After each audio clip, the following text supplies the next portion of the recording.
Do we recommend the Keys to the Kingdom tour? Good morning, guys. Morning. Today we're doing the Keys to the Kingdom tour, and we're going to bring you along and show you what we can. Are you excited? I am. Me too. Okay guys, so we teased you a little bit with an opening video saying we were heading over to do the Keys to the Kingdom tour, and we were going to try and show you, like, without giving anything away. Obviously you can't record while you're doing the Keys to the Kingdom tour, but we thought we would kind of go through and show you like some of the secret entrances and things like that. But we really don't want to spoil it. What we thought we would do is kind of share with you a little bit of the process, the whole kind of tour, and then kind of like pick out some of the high points and the things that we really enjoyed about the tour. There's two separate tour times. There's an 8 a.m. tour time and an 8:30 a.m. tour time. We chose the 8:30, and you meet just inside of Tony's restaurant there, where and when you check in, then what do they do from there? Yeah, then they give you a little card and they give you your names. Forever and forever. And you've got a headset, so you can hear your tour guide talking the whole time. Inside here is going to be that is yours to keep for the duration of the tour. It's a little thing that just kind of hangs on your ear, and you wear it in around your neck, and so you can hear everything that she's saying, even if you kind of get a little bit far away. So they give you that, and they also give you a menu. Now, If you want to take a look over the menu, decide what looks good, you can take it over to the side. okay, thank you. So guys, this is our menu that we get to pick because you do get lunch served, which is super cool. I think I'm going to choose the fried shrimp platter. I have done the tour before. Mr. Pintopia has not. And when I did it, we actually ate at Pico's Bill's. This time we got to eat at, what was the name of that place? It was a seafood restaurant, Memento Memorial. Right outside there. I can't remember. If you guys remember the name of that place, it's just outside of the colonial area by Memento Mori out there. It's an upstairs restaurant. It's pretty neat. My mind's drawing a blank. But Mr. Pintopia had the lobster. It's like a lobster po' boy, and you had the shrimp with fries? And I had the shrimp with fries, which those were both okay. I mean, I wasn't a huge fan of it, but it was okay. I will say it was better than the Pico Bill's lunch. The Pico Bill's is like, kind of like, I don't know, like a little bit of Taco Bell food, which is okay. I mean, you're not going to get like a great sit down, but it is nice that it does include lunch, and we did get drinks. What's cool about the Keys to the Kingdom tour, guys, is you actually get to walk on a couple attractions. You get a lot of insight, a lot of information just about the building of the parks and things like that.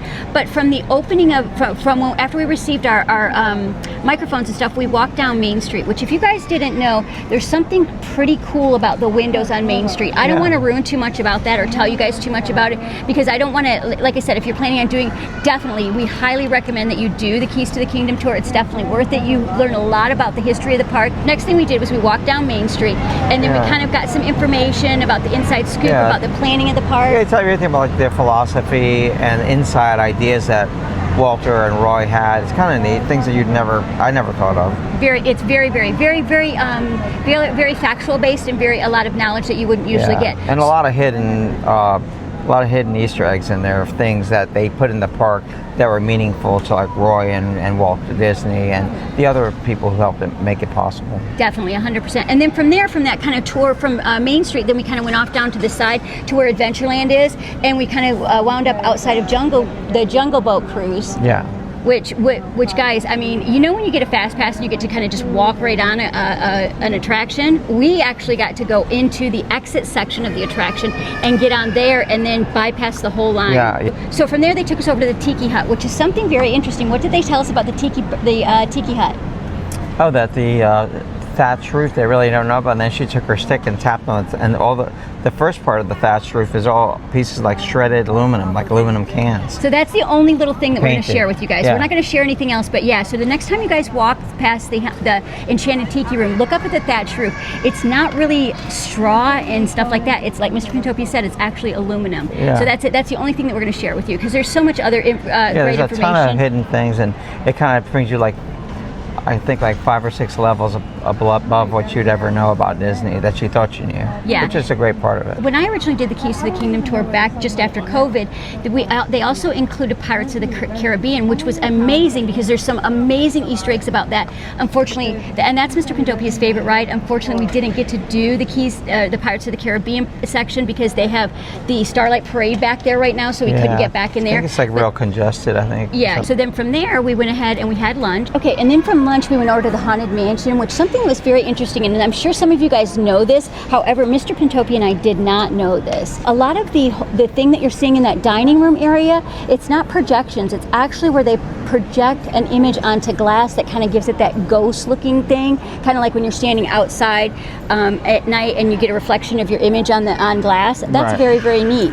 Yeah. And then that last little thing that we did not know, we had no clue. We've been on the ride 100 times, but Oh, yeah. you want to tell them about that? Yeah, that when you go past to the I forget her name, the lady who has the 20 husbands or what, the multiple husbands she kills off.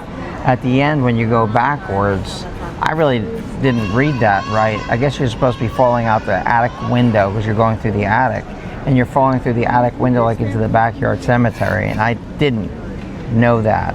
I didn't know that either. I didn't realize it, and that's why you wind up in the graveyard. Now you're dead. Yeah, So- I was thinking if the glass shattered or something, or you could see like gates falling. I'd understand it, but I didn't really ever understand other than you're going backwards. Right, right. And then from there, you get a whole bunch of information about the Liberty Square, which I don't want to spoil any of that.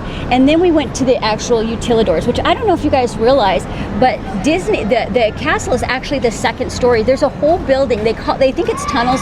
Everybody thinks it's tunnels, but it's a whole building that's underground there that they buried with dirt. So that's actually story 1, and Cinderella's castle is story 2, which we don't want to give a whole lot of information away about, the castle and all that kind of stuff. Yeah, but all it's pretty surprising as far as the logistics and delivering stuff is neat, and hiding people going from park to park, so you don't have different worlds going, cowboys going through the old Main Street. It's a pretty brilliant idea.